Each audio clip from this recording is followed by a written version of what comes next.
Have you ever wondered what might happen if someone mashed up The Princess Bride with Calvin and Hobbes? Oh, wow! So have we. Doesn't everyone? Well, thankfully, comic artist Johnny Jimison has arrived to satisfy this very specific itch with his graphic novel series, The Dragonlord Saga. In vivid color and high adventure, you can join Martin, the stable boy, and Marco, his well-intentioned brother, as they embark on an epic story full of bandits and dragons, danger and humor, brotherhood and villainy, and just one, sarcastic talking horse. The third volume of this graphic novel saga, Dragons and Desperados, is now available from Rabbit Room Press. Visit the Rabbit Room store or your favorite bookseller and discover the secrets of the Dragonlord today. I think I write out of freedom now instead of an ambition to earn something. Knowing that it is something that he's commissioned me to do almost, that gives me a different sense from me trying to earn validity through the eyes of others or through a bestseller list or others' praise in some way. Linking it with the Homeward Ache, I think has helped me realize that writing is also something that is not going to end with death. All of these things that I might have a wistfulness about not being able to finish. Well, there is an eternity coming where that creation mandate doesn't go away. Welcome to the Habit Podcast, conversations with writers about writing. I'm Jonathan Rogers, your host, and this is an episode from the Habit Archives. Amy Beckley has written that in every place her life has taken her, from the Blue Ridge Mountains of her early childhood, to the teeming streets of Seoul, Korea, to the old wood-paneled libraries of the University of Virginia, to the Rocky Mountains where she now lives, and now I'm quoting her, "There have always been hints of beauty and great knocks of mercy that have called me from beyond my surroundings, always speaking of a king and friend and father whose presence is truly home." That sense of longing, those clues that maybe we were made for a different world, make their way out in everything Amy writes, and especially in her book, That Homeward Ache, How Our Yearning for the Life to Come Spurs On Our Life Today. In this episode, Amy and I talk about homeward longing, the idea of Sehnsucht, and the importance of writing in community. Amy Beckley, I'm so glad to have you back on the Habit Podcast. I'm really excited about your new book, This Homeward Ache. And I'm looking forward to talking to you about the book and about this whole idea of the Homeward Ache and Sehnsucht, if I'm saying that word right. Yeah, thank you for having me on. I'm so excited to be talking about it on this podcast because I think there are a lot of listeners who will know and resonate with that longing. Yeah, a lot of like-minded people. Yeah. So tell me about your history with homeward longing or homeward ache. Mm-hmm. Well, as far back as I can remember, I think one of the first encounters I had really with that longing, one of them involves a meadow that I lived near when I was 9 years old. And I remember walking up the hill and seeing, it was, kind of probably just one of the many meadows that you can see dotted all over the Blue Ridge Mountains. And, but there was something about the quality of being there and what I was seeing and the atmosphere that I was in that cut me to the heart, really. Mm-hmm. And so years later, when I ran across C.S. Lewis's description of Sehnsucht and of his own encounters with that kind of longing, that's the memory that surfaced for me. And so I still look back on that first experience as being probably one of the most impactful ones. Mm-hmm. Yeah. Yeah. And I guess we kind of jumped right in. Maybe we should have backed up. Maybe we can back up now.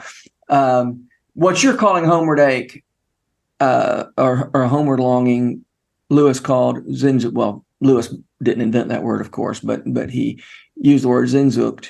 Mm-hmm. I always have trouble pronouncing that word, but and so the meadow was your connection to your first memory of that kind of that longing, that ache that is better than the relief from the ache. Yes. Yeah. Do you have a definition of Sehnsucht off at the tip of your tongue here? Well, I've heard it described as a longing for a place that you can't return to, a longing for a place that you may have never even been to. And I like that. I think Lewis only uses the word Sehnsucht, which he took from German Romanticism. I think it's only used once in Surprised by Joy, but he calls it by other names like inconsolable longing. And for me, it was really in his stories that I got the sense of what he was trying to get at and what he was describing. But that's, I think, generally the definition that's given for Sehnsucht. Yeah. What's the argument from Desire, so-called argument from Desire from, I guess, is it Mere Christianity, where Lewis says, all our desires point to something that fulfills, you're thirsty because there's such thing as water, and you're hungry because there's such thing as food. Right. And if you long for something that isn't on earth, maybe that means you're made for something besides earth. Right. Exactly. Yeah. Yeah. And it is interesting the way, and you've already touched on this, for you, it was this meadow, which was like, there are probably a dozen other meadows like that you've seen in your life. That didn't have the same effect on you, that didn't feel like this little tear in the veil that pointed you to eternity. And when I talk to people, when I hear people talk about their experiences of this ache, it's not because, even for Lewis, it's a flowering currant bush, which he makes no claim is the greatest flowering currant bush in the history of the world. It's just the one that happened to have an effect on him, and that little, moss garden in a biscuit tin. Right. Again, nothing all that special. Yeah. But for some reason, it made him long for something bigger. Yeah. In this earth. Yeah. It's like something that comes and greets you instead of something being, I know that there's an argument to be made for thin places, and I think there are special places where a lot of people can encounter that longing in that particular spot. But I guess one of the major premises that my book is running on is that it's not something that we conjure up, even by visiting a special site. It's something that comes and meets us, often when we are not looking for it. Yeah. Yeah. Goodness, truth, and beauty. When it comes to goodness, when it comes to truth, both of those things those are things that we pursue. But beauty is something that you almost don't have any, it feels like grace because it comes to you unsought. Yeah. And certainly you can seek beauty, but so many of the most memorable moments of an encounter with beauty are times that you weren't looking for it. Yes, I would agree. Yeah. Okay, well, you say in your introduction, there are lots of books and articles about Sehnsucht. And you say you're taking a different approach. What's different about your approach from other books and thinkers on this subject? Yeah. I would say the way that it's different is it's almost exclusively narrative nonfiction essays that are drawn from personal stories. And it was a lane that I predefined for myself. And so I had to keep within those lines as I was writing the manuscript. And I was very tempted to step outside of them sometimes, but it doesn't, I wanted a book to tell a personal story because, at the most basic level, it was because this is the only story I have to tell. And I had felt that in reading books about this longing before, that the thing that I most longed for was to hear from somebody else who had experienced it, and not just hear about their experience, but hear how they were living with it, and that they hadn't just dismissed it or pushed it under the rug. And so this book definitely doesn't have, there's no statistics or historical surveys. I'm not looking at a cultural group. It's not a Bible study. It really is just the story of an ordinary life learning to live with that longing. Yeah. Okay, we've talked about the meadow. What are the other ways that this homeward ache has made a difference in your life? or have you experienced it? How has it changed the way you parent or live in community with friends or go to church? Or Yeah. I would say that's the whole story of part 2. That's what all the essays are trying to describe, that effect. I would say it was the journey of walking through and exploring what the ache was, where it came from, why it was significant, and why it wasn't just a trail of breadcrumbs that was meant to lead me to the truth of Christ as Savior and be discarded with.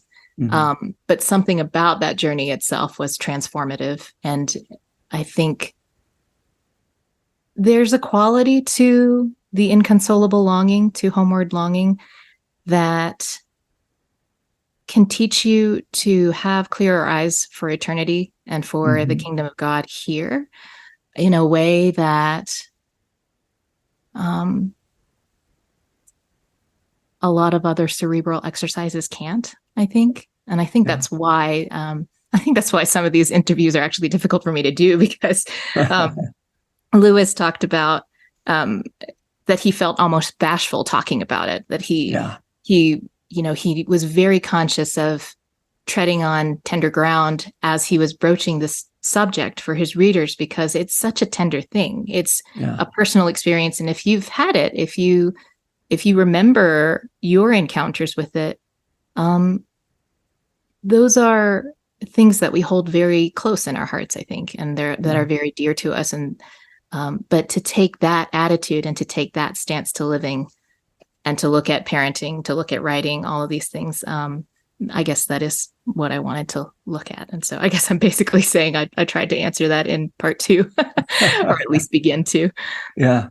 Yeah. You should, I'm sure you have more of these interviews coming up. You should ask your interlocutors to tell their stories of when they experienced, how they've experienced. Yeah. I would love to hear that. Take some of the heat That's been off one of you. the best parts. Yes. You say that this homeward ache is an ache that's worth carrying. Why? Why is it worth carrying? Because one way to handle it is to ignore it and to be embarrassed that you that you were so sentimental or whatever.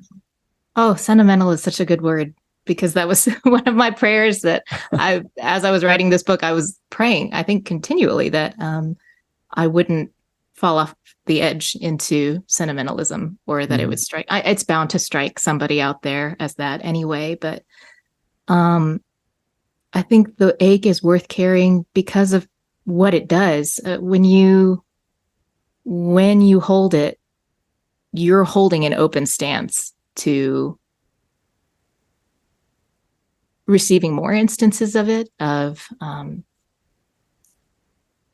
being in a vulnerable place, and to walk through life with that kind of vulnerability, I think gives us a better foundation from which to love.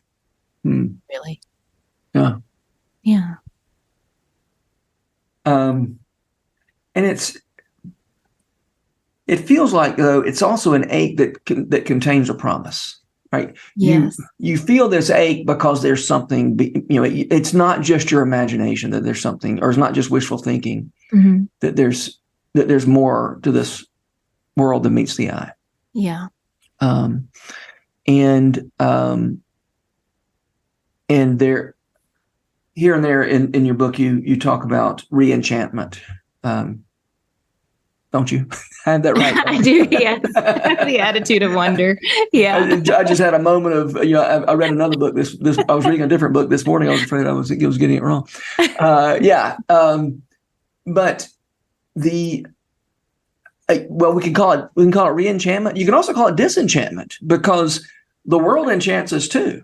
Yes. The status quo enchants us and says, this is the only world there is. I mean, it's like the silver chair, the green, the green lady, saying this is all there is. And for 23 hours, Prince William believes it. And then for 1 hour, he knows it's not true. Yeah. I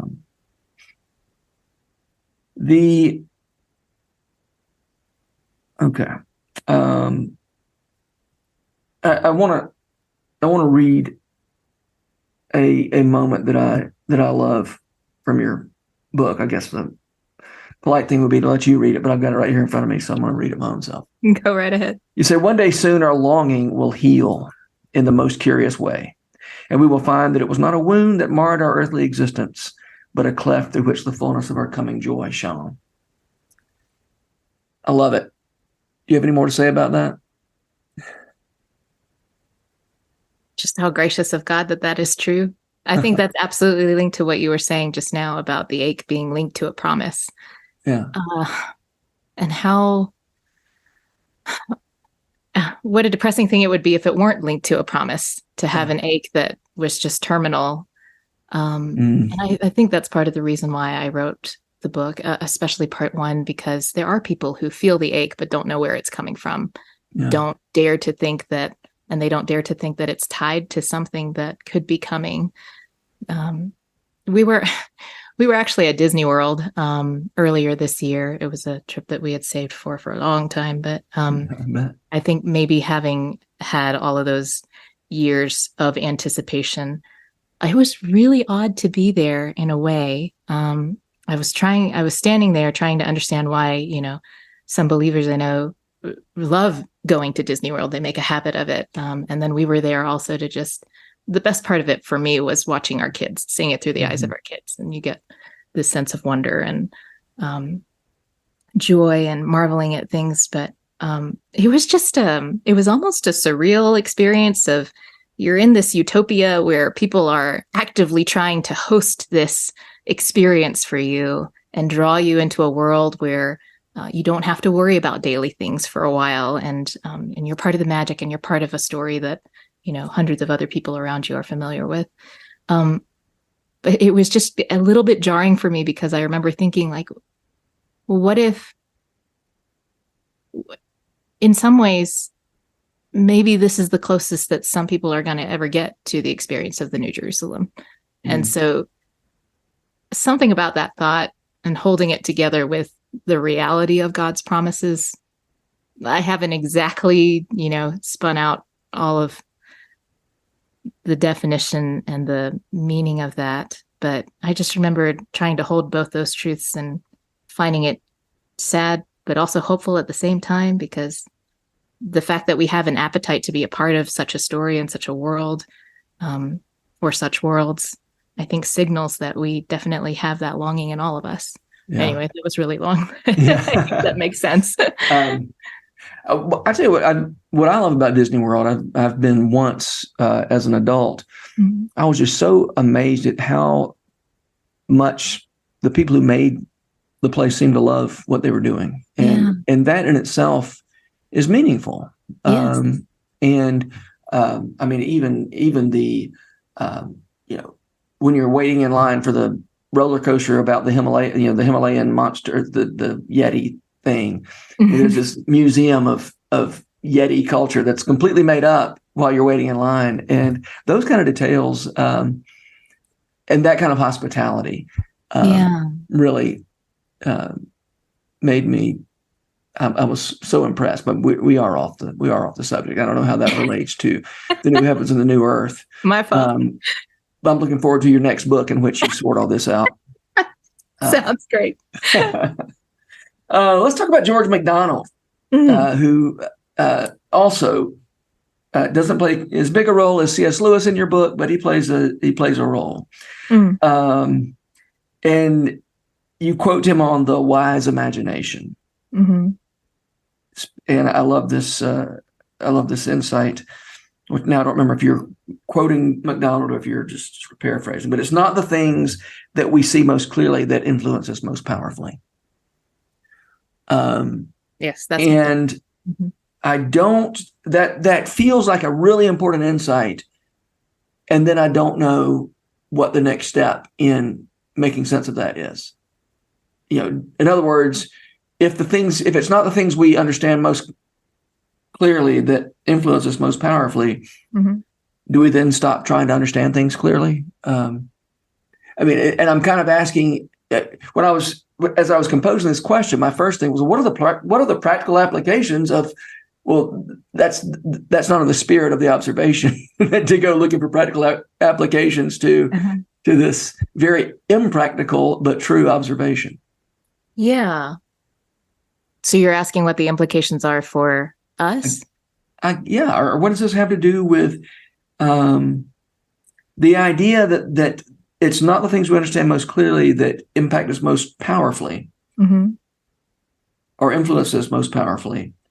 How does that change anything about the way we think about writing, storytelling?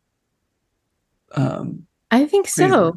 Yeah. Well, he's saying that it's not the things we see most clearly, right? That influence us most powerfully. And so I think as writers, as people who are trying to tell the stories that we're living, I think it reminds us that the essence of what we're trying to convey in writing is never the static image itself.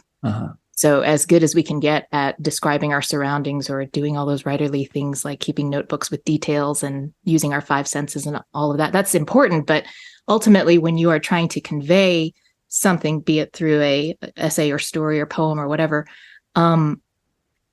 we're trying to convey something that is at the core of our experience. And those are things that are informed by things that are not seen, like the things that we have felt, the things that we have lived through, the grief and the sorrow, the lament, the joy, the underlying truths that we believe to be at work in the world. All of those things. I mean, it's really a marvel that when you read a book, you can parse it, but you're not just reading simple details, you're actually taking in a whole way of looking at the world, right? So I think when we consider how we're influenced and what we're taking in, it is absolutely a lot of the unseen things that color our experience, that inform it, that form the basis of most of it. Did I misquote MacDonald when I said the things that I did misquote him. I was thinking it's the things we don't understand. Things. But I think that could be true too. The things that we don't always comprehend. So sometimes we have to work it out on paper too. And sometimes we don't get to the end of figuring it out. Okay. And then,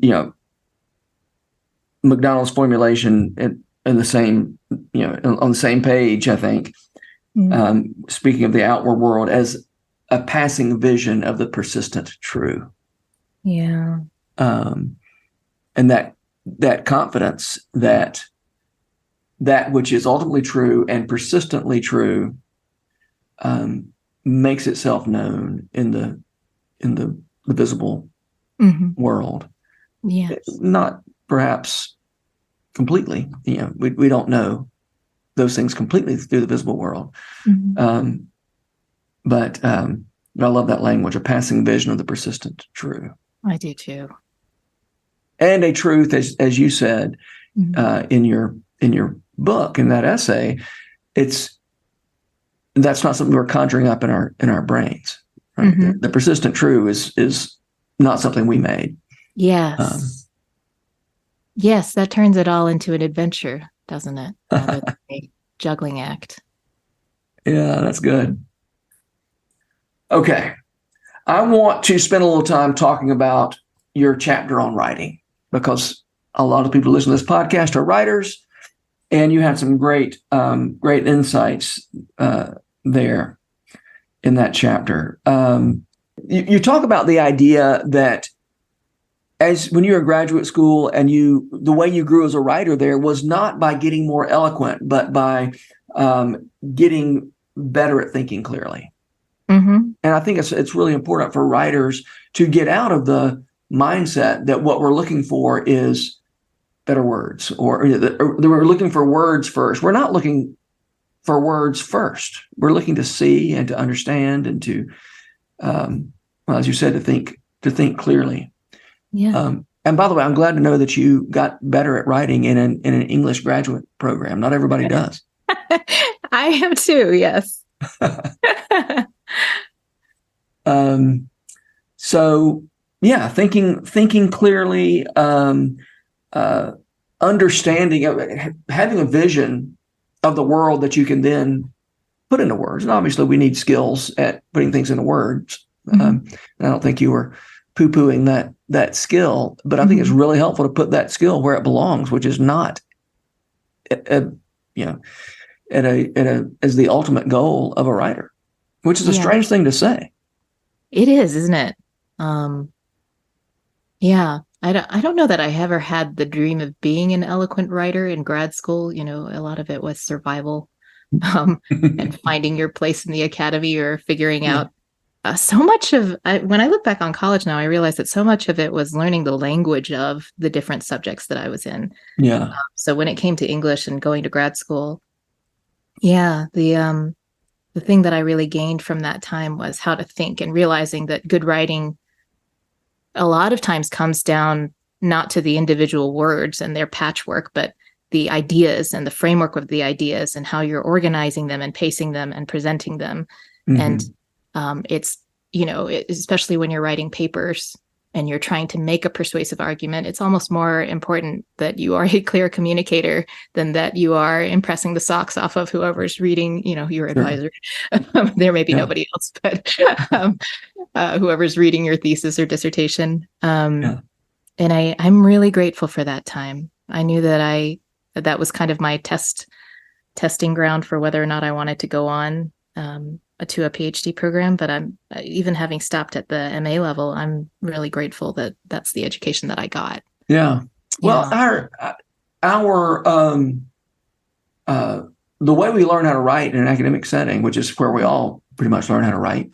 Yeah. The carrots and sticks are arranged in such a way that I'm always writing for myself, for what I can get out of this experience, whether, what I can gain, whether that's being moved on to the next grade or getting a promotion or, impressing somebody. It's really hard to learn to think in terms of loving your reader. Right. In an academic setting. And then when you get out of an academic setting, there's not much else that matters than how I can serve readers and introduce them to things that are important to me. Yeah. I would say, though, that in grad school, I learned some of the act of hospitality. You did. Of writing, but that was more for, am I getting my point across so that I can get what I need to out of this assignment? The actual learning to love the reader, including the readers of this book, I think came quite a bit later for me, because there's also a difference between hospitality for the sake of being received well, and hospitality because you are investing in the life of somebody that you may have never even met, but whom you want to encourage, or who you want to encourage through your words. Yeah. I don't, if you were to learn that sort of thing in graduate school, you would be a miracle on two legs. It's just not a setting where where the rewards are set up for that. Yes. Okay. So in your essay on writing, you talk about a recent change in your perspective on what it means to be a writer. I'd love to hear you talk about that. Now, you said this happened in January of this year. Do you mean 2023, or did you write this another year? No, I was writing from the viewpoint of the story that I tell at the beginning of that chapter. So it was actually 2017. Gotcha. Okay, good. I was thinking, wow, you've really made a lot of progress here. And yes, I'd be impressed too. Okay, I that makes sense. And you said you asked the Lord what you should do. Yeah. And then what happened? Yeah, I'll back up a little bit on that. I graduated from grad school in 2009. We moved to Colorado in 2010. And I think amid the whole, upheaval of everything that we had known and the stripping away of community and learning the ropes of new motherhood, I had started blogging.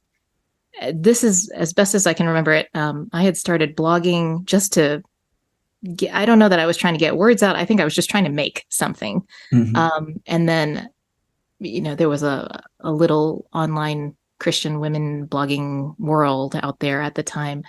And and those were mostly for helping me to reorient my perspective from day to day, because they can all blur together.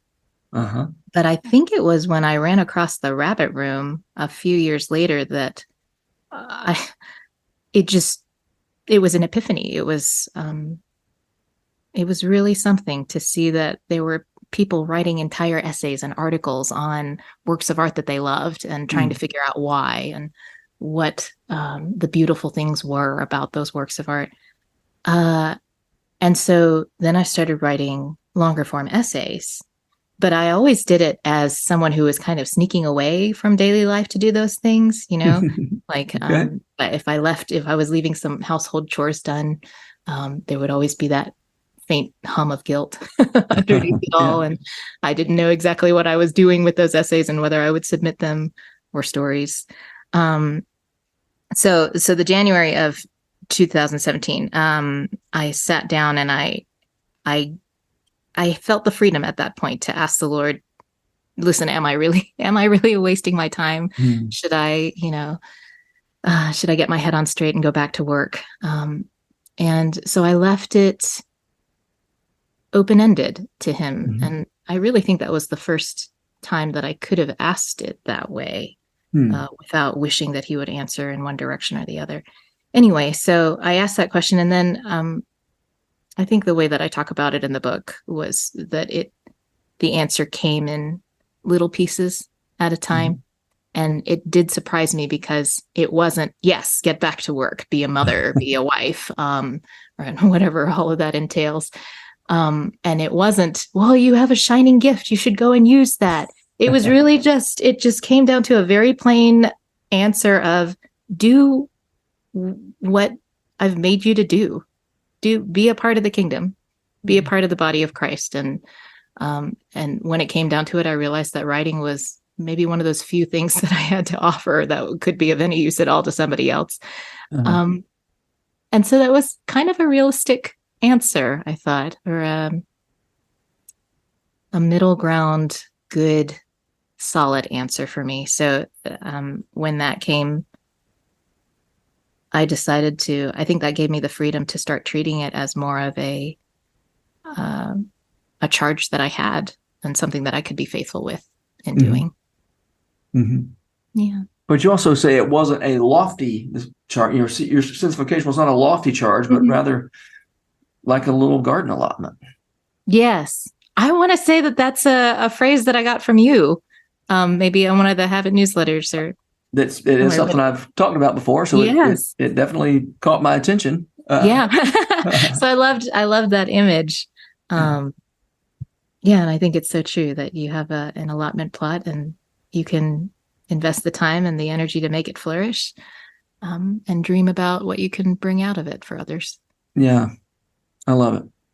And that's a freeing way to think about it. I mean, this whole chapter, there are lots of ways that you talk about writing in that chapter. That I feel like that essay. That essay is worth the whole book. I mean, wow. I love the whole book, but I think that essay is so helpful in the ways that you reframe, creative work, it and what it means to within the kingdom to do creative work. I mean, things like when you said, I'm now you paraphrased this a minute ago, but I think I have. Oh, as a member of the body of Christ, your first calling is to live and breathe and be. And your writing grows out of that, out of your being, not out of your whatever else, wherever else it might grow out of. I mean, I do think a lot of times writers think it's their job to ventriloquize, to learn to sound like somebody else, and to have a different kind of ideas than the ones they normally have. Yeah. Because how could my ideas be worth that much to anybody else? Because who am I to have big ideas? And I appreciate what you're saying here. Big or small, they're my ideas, and somebody might need them. Yeah. Yeah. I love the way that you phrased that, to ventriloquize something. Yeah. And there's a difference. I think there's a balance, or there's, I guess, the flip side of how you can look at that you want your writing to continually, you want to be good at it. You want to get better at the art aspect, the skill aspect of it. And a lot of times that does entail research and becoming a better thinker or a better communicator. But yes, to feel the pressure to be somebody that you're not, I think is ultimately, it fizzles out eventually, but it also detracts from the story that you have been given to tell, which is, I think for every person, much more momentous than they often think it is. Yeah. Yeah. Or what, momentous or not, it's just what you've got. Yes. Right. When you get out beyond, when you start, leaning out too far over your skis, you're from Colorado, you understand these things. I don't ski, but yes. I can imagine. But you end up only giving people something that they could have gotten for themselves. If it's not coming from you anyway, then and you had to go elsewhere to borrow it to give. Yeah. They could have borrowed it too. Your limitations really do provide you with some clues as to what you have to give to the world. They're not just and you talk about this in a slightly different way when you talk about rejoicing in the fact that it's not your job to write about every topic or to write in every genre. You've got your things that are you. You learn to sing the song that God put in your mouth. Yeah. Yeah, that's from the Psalms. Yes, it is. Which you quote. I'm quoting you, quoting the Psalms is what's going on. It sounds good. Yeah. But I love it. Yeah. Learning to sing the song that God put in your mouth is a remarkable way to think about what this work is. Yes. And I think it really just shows the remarkableness of our God too, that he could have had the song come from anywhere else. He could have just had it sung or just exist in itself. But the fact that he brings us alongside him and that we were made to participate in that, and that there's a mystery there's an interchange and a growth that happens as we do so. It's so exhilarating to think about and so good of him to give us that participation, I think. Yeah. Yeah. Yes. I want to talk briefly. We're running out of time. I've still got lots of things on my list that we're not going to get to. But speaking of ways you reframe, I love the way when you talk about your involvement in a community of writers, through the Anselm Society, through Cultivating, through the Rabbit Room, and I don't know how else, what your other, communities of writers are. But I love the way you talk about asking for feedback. Let me find this here. You say it's not to ask others for their feedback is not ask them to find all the faults in your words, but ask them to help you make those words as clear and well expressed as possible. And I think that's a really helpful way for people who are concerned about being in a writer's group or opening up, giving a draft that's not a final draft. That's a vulnerable thing to do. And if you're thinking, what I'm doing here is asking people to tell me everything that's wrong with what I've done. Yeah. No wonder people don't want to do that. That doesn't sound fun to me either. Yeah. But if it's, here's some people who are willing to help me speak in my voice a little bit better. Yeah. And say what it is that I have to say a little bit better. Yeah.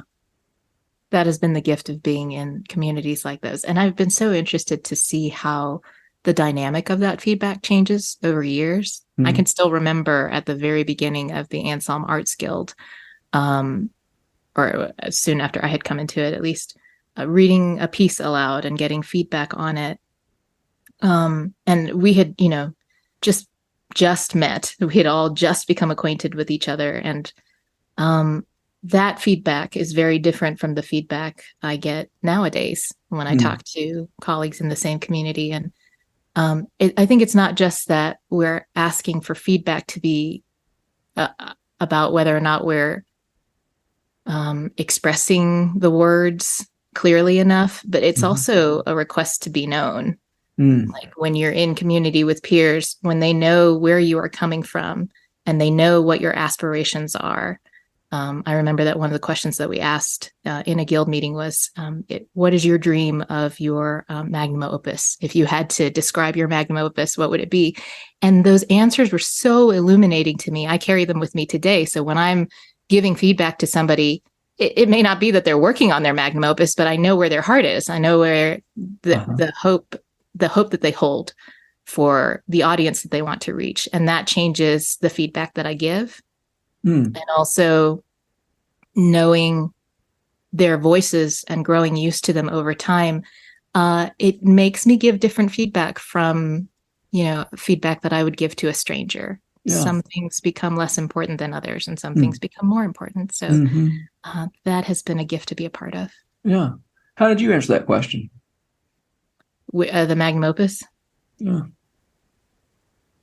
I don't remember right now. I may have said something about, it was probably linked to this. I don't know if I think a long held dream that I've had has been to write a nonfiction book about this longing, and then a fiction book that evokes it. So it doesn't address it directly, but I think my aspiration has always been to write something that will hearten and encourage somebody else the way that I've been impacted by Lewis or Tolkien, and favorite stories that have stuck with me over time. So it was probably something like that. Yeah. Yeah. Okay. I want to ask, I think this is going to be the last big question. All right. You say I'm a different storyteller than the one I would be if I had not stopped to ask my Lord what he thought. How are you different?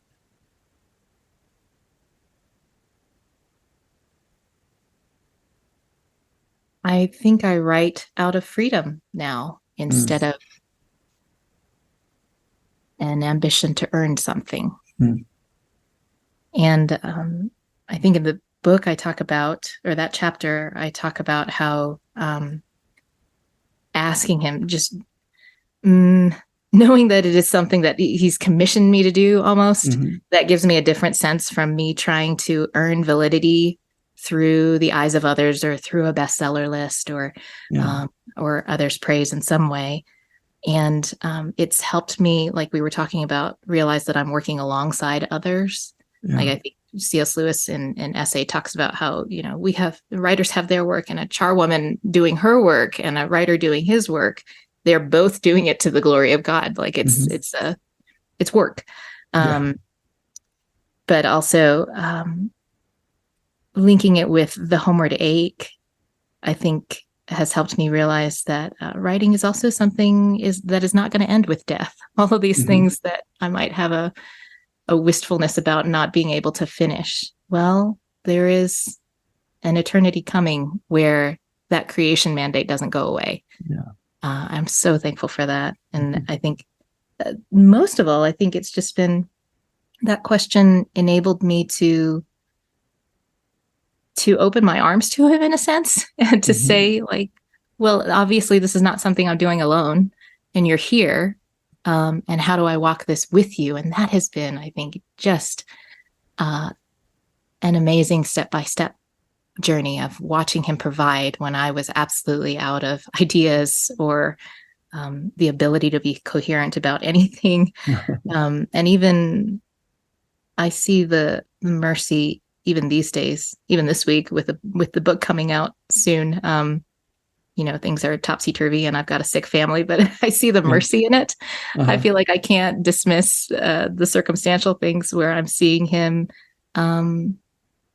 remind me that it's not a road that I'm walking alone or a burden that I have to carry alone, or a gift that I hoard to myself, this experience of walking with him or writing.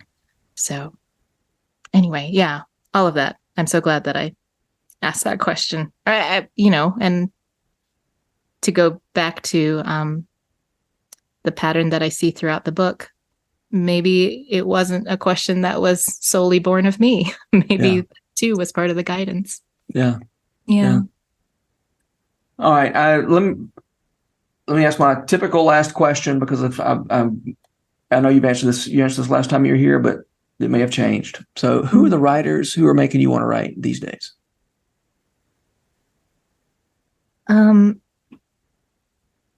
I don't remember what I answered before, but I think something that has become dear to me recently is reading the letters of the writers that I admire.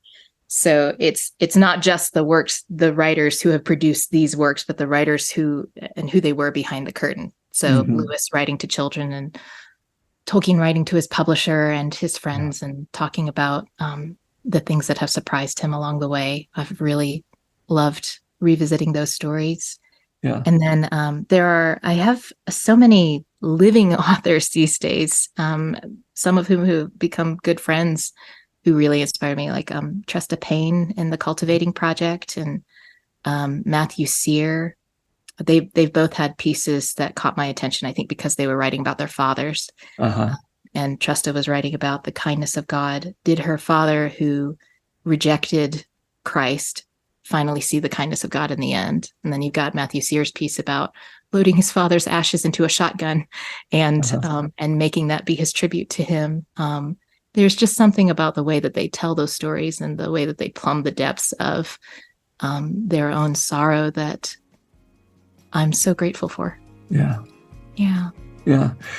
I love it when people answer this question with people that they know. Oh, great. Well, I'm glad. All right. Well, Amy Baik Lee, thank you so much for being here. It's always a pleasure to talk. Hope we can talk again soon. That would be great. Thank you so much.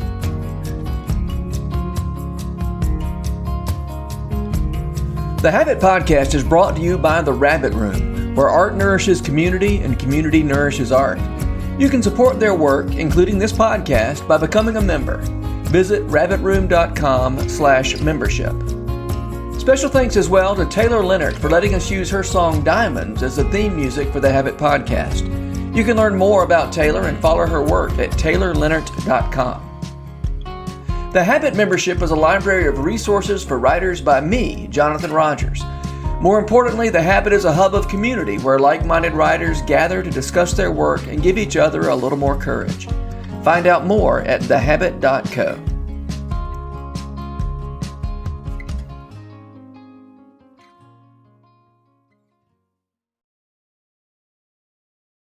If you've enjoyed this podcast episode, consider joining the Rabbit Room membership.